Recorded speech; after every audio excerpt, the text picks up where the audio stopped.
Hello everyone, welcome to Jets Central here on Jets TV. As usual guys, it's Go Jets, but this is Unbiased Sports Talk. As always guys, please comment, rate, subscribe guys. Comment, rate, subscribe, like the videos, press that thumbs up button. Got my Jets stuff on and I wanted to shout out somebody really quickly. His name is Omega Mark 100. Shout out to you homie, one of my subscribers. Guy hit me up, you know, we talk. He's from Australia, so thanks for watching all the way out in Australia. That's something I'm going to be doing more often as well, is hitting up a lot of shouting out a lot of my subscribers, especially people from overseas that are viewing me. You know, you guys, thank you guys for watching. So now I'm going to go ahead and get into my wild card pick recap video. There's a lot of crazy games this weekend, so let's go ahead and get into it. Cincinnati at Houston, Cincinnati 10. Houston 31, I took Cincinnati in this game, got me a loss. Cincinnati really did not play great offensively, at least as great as I thought they would. Andy Dalton had 257 yards throwing the ball, but he had 3 interceptions, and they were costly. Cincinnati's offense just really was slow, and they sucked. They only had 76 yards of, rushing offense. They weren't running the ball all that great. And that's kind of what killed them.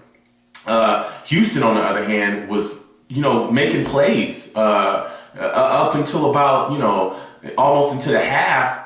They were kind of stalemate. The game was pretty close and tight. But then J.J. Watt, oh my God, he makes a crazy play. It wasn't really more of like he batted the ball. It's like he basically caught the ball. Andy Dalton was trying to throw a check down. J.J. Watt, defensive or linebacker, was rushing the passer at the time, sees the ball going up in the air, literally catches the ball in midair and takes off the other way and scores a touchdown defensively. It was a great play by J.J. Watt. This guy, he's a rookie. He's made plays. And I honestly, especially the way that J.J. Watt has played this year, to me deserves to, be in the Pro Bowl. But J.J. Watt made an outstanding play, but Arian Foster had 24 carries for 153 yards. He had 2 TDs. Andre Johnson had 5 catches for 90 yards. He had a TD as well. And Yates went 11 for 20. He had 159 yards throwing the ball.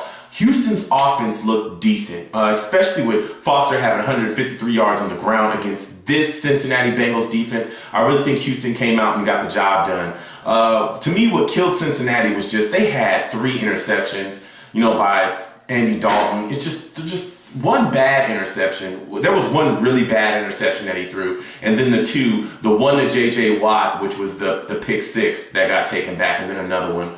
It was small ball by Cincinnati. They looked very young. The offense didn't move the ball enough. The defense was out there way too much. So Houston got that game. Hats off to them. You guys won the game, and that got me a loss because I chose Cincinnati. Detroit at New Orleans. I took New Orleans in this game. They got the win. Detroit 28, New Orleans 45. The big deal in this game to me was exactly what I said in my last video. To me, it just didn't seem like Detroit was going to keep up in New Orleans, and that's exactly what happened in this game. Drew Brees had 466 yards, and he had 3 TDs. He was bombing. He was not playing. This Detroit defense had so many blown assignments, blown coverages, and just missed assignments left and right in the secondary. They did not look good. This defense did not look good. That defensive front got after Drew Brees just like I said they would, but when they couldn't get to him, man, let me tell you, he was exploiting that secondary. Pierre Thomas also had 8 carries for 66 yards. He had a TD as well. But on the Detroit side of the ball, Calvin Johnson is a monster. And I know that he's a monster, but he is a monster. Do you understand what I'm saying? Calvin Johnson had 12 catches for 111 yards and 2 TDs. Let me tell you, Calvin Johnson was beating double coverage. Calvin Johnson was beating guys. He was beating triple coverage at one point. He had safety help. Calvin Johnson is a beast. He is an absolute beast. And he was pretty much the only thing Detroit had offensively that was, to be feared. That was it, because everything else was garbage. Matthew Stafford went 28 of 43. He had 380 yards throwing. He had 3 TDs, 2 of them to Calvin Johnson. But he had 2 interceptions. He made some critical mistakes in this game, which gave New Orleans that, thank you for the gift. I'm going to now, take care of business.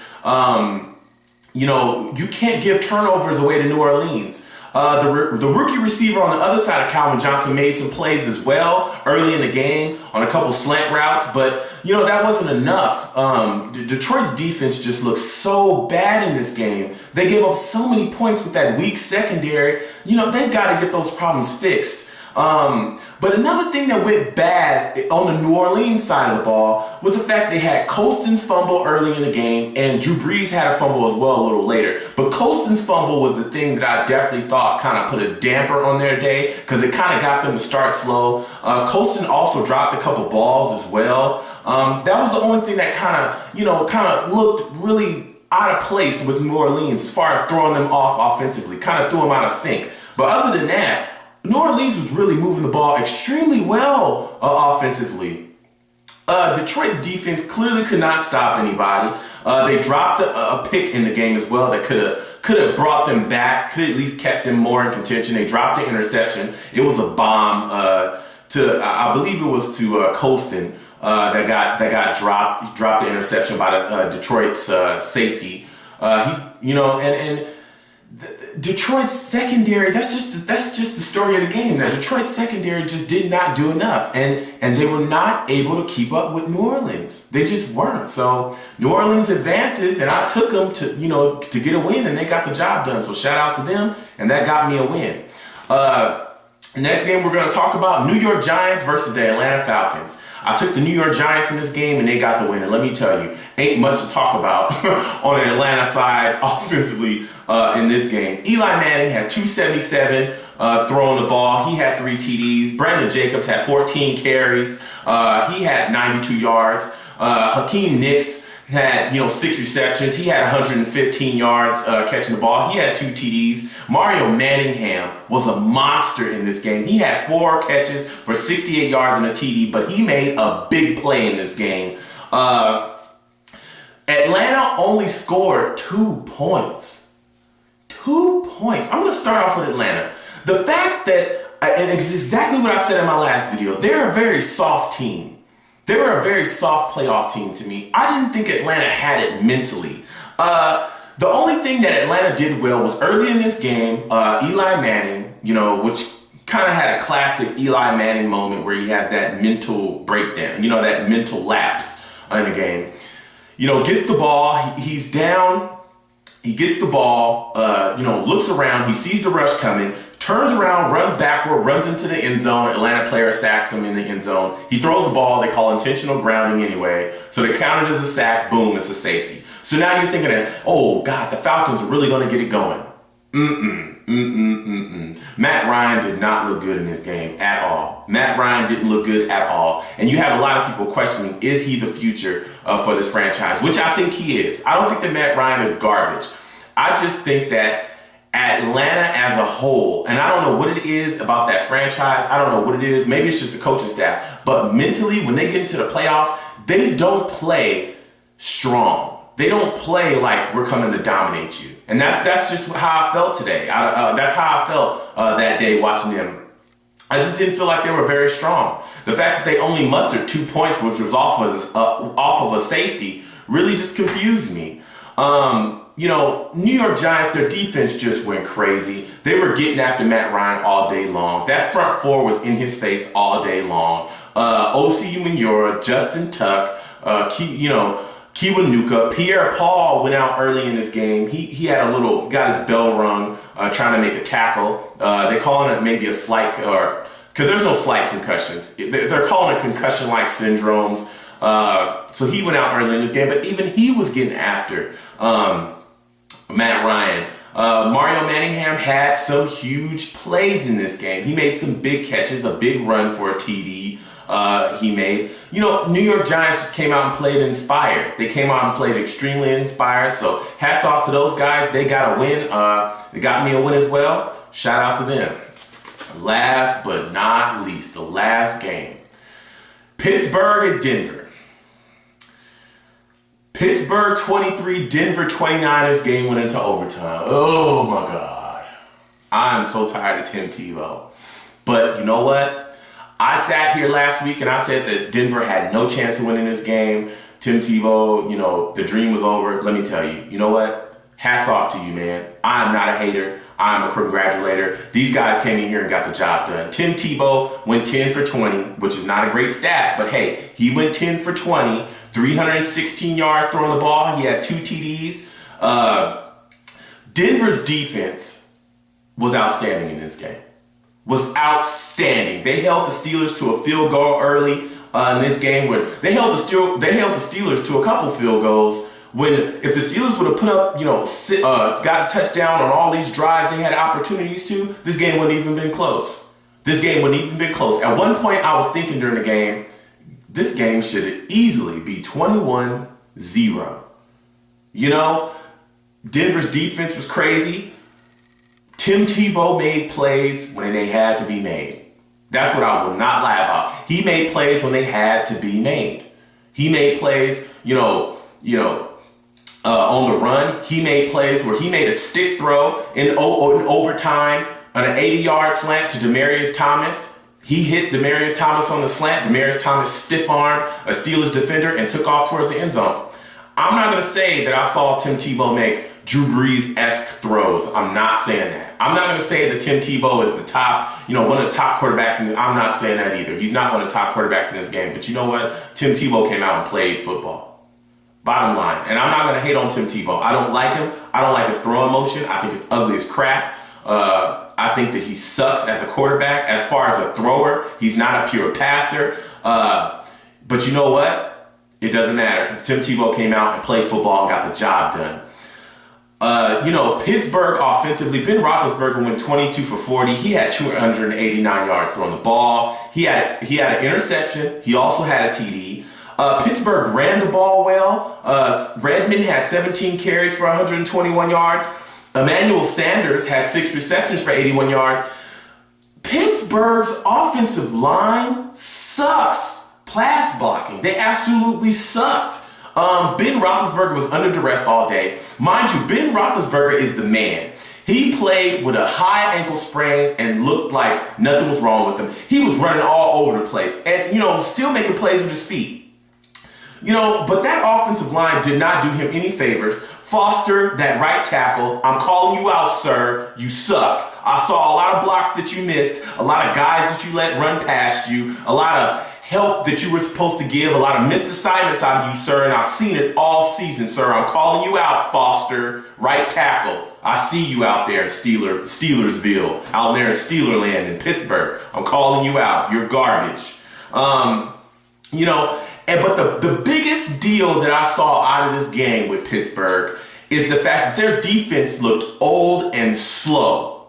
On every single Denver possession, I saw some things where it was just like, wow, you're really going to let Tim Tebow do that? Wow, you're really going to let, are you going to let Tim Tebow get outside of you on that play?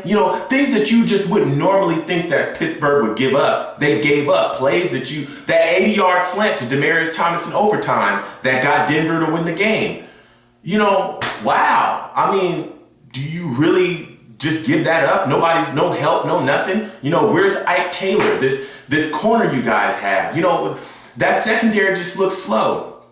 And I'm not trying to start any rumors. I'm not doing that. But what I am saying is, Troy Polamalu does not look the same, or hasn't looked the same since he had that knee injury. He hasn't looked the same to me.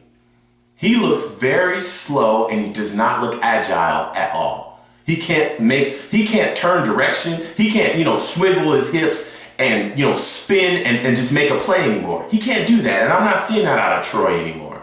And I don't know what it is. But I'm just saying that I don't think that this Pittsburgh defense is as vaunted as everybody is kind of making them out to seem. They made a lot of mistakes and they got an early round exit. So hats off to Denver. They got the job done. I took Pittsburgh. That got me a loss. But you know what? Denver came out and played inspired, and they have a right to celebrate because they got the job done.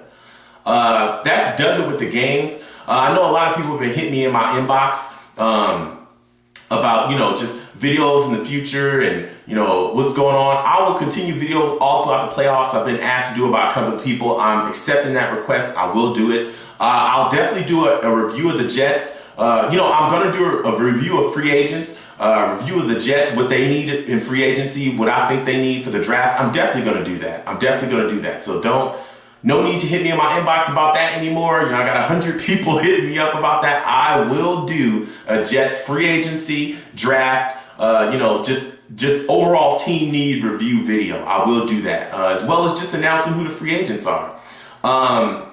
And to put a little tidbit on that, okay, today the Oakland Raiders just fired Hugh Jackson. I'm not saying that we should fire Schottenheimer and hire Hugh Jackson. But I'm saying we need to fire Schottenheimer and hire Hugh Jackson. That's all I'm saying. All right, guys. So thank you guys for watching. With that said, my blog is still being planned, guys. Please hit me with topics, anything like that. I will also be taking music as well. You cannot be a signed artist. It has to be your own music. I'll promote people's mixtape. I would like to use music, while I'm doing my blogs.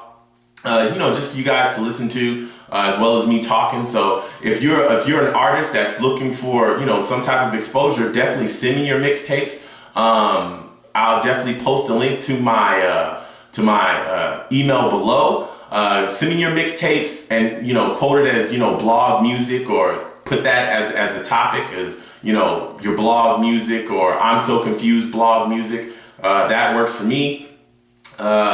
Guys, thank you guys for watching, and I will be doing a lot more shout outs for a lot of my subscribers. So thanks, guys. Peace.